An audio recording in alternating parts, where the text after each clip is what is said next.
We had made the announcement about 10-15 days back, and very soon the portal will also be launched so that the people can start accessing those GPUs. Then there will be research fellowships for deep tech, then gene bank for crops, germoplasm, then national geospatial mission. Many things are there as part of the technology.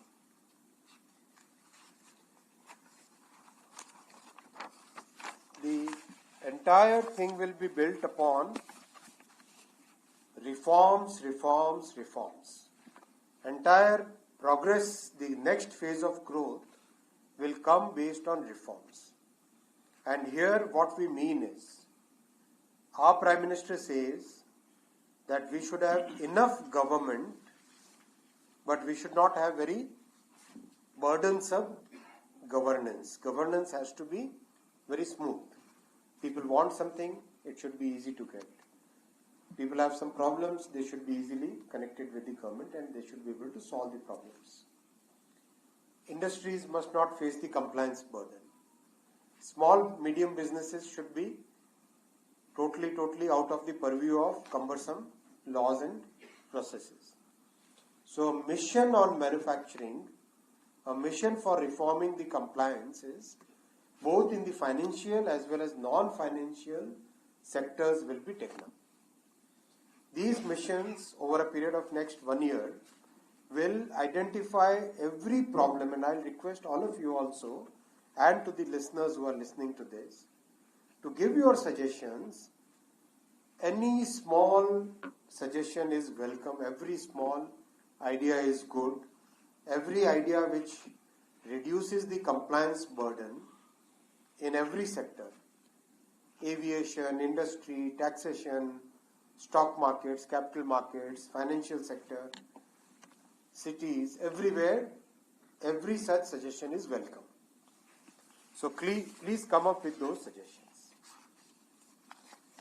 So regulatory reform will be most important. I'll come to 3-4 specific items related to the taxation. One, lot of simplification has happened in the electronics component tax systems, marine product tax system, shipbuilding taxation laws, MRO we have heard for aviation, now MRO for railways, MRO for metro sector, MRO for other shipbuilding sectors. Those also are now part of our agenda, so that we can have more employment generated for this. In case of electronics manufacturing, as you know, now we are going deeper into the electronics manufacturing and focusing on component manufacturing. So there were many tax anomalies in component related taxation slabs. All those anomalies have been removed. So we can see in the coming years, today already electronics is among the top 3 export items in the world, in the country. It will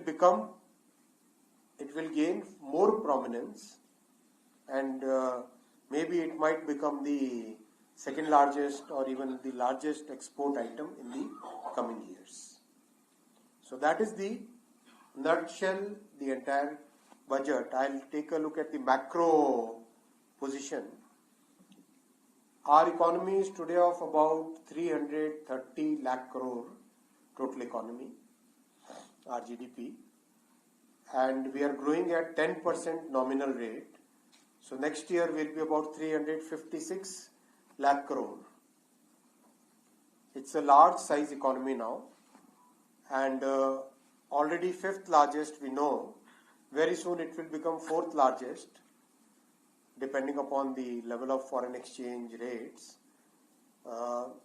and of course depending upon whatever is happening in the world today.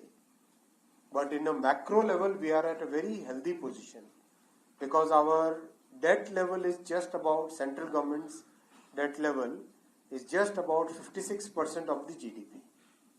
You compare it with all other large economies, from top, the biggest economy US, to the next economy China, then Japan, Germany, then India, then UK, France, Spain, you compare all these, we are the healthiest economy at this point of time from a macro perspective.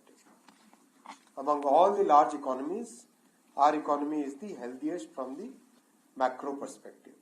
Our budget today is about 50 lakh crore, and our borrowings as a percentage of budget is coming down consistently.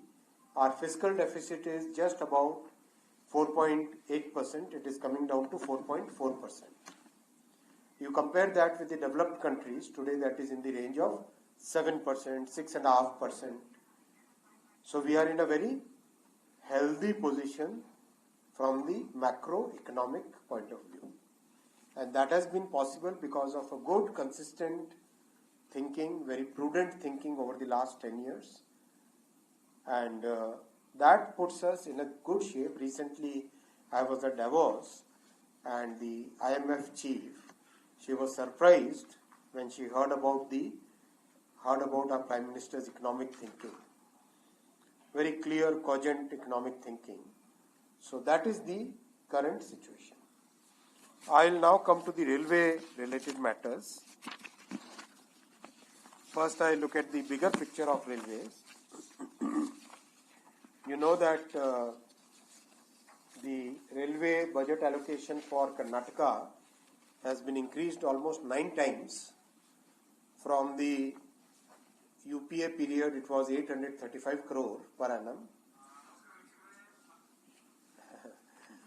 From there, it has come to 7,564 crore. From 835 crore coming up to 7,564 crore. Total investments of railway projects in Karnataka, 51,479 crore. 51. Democracy depends on a free press. Please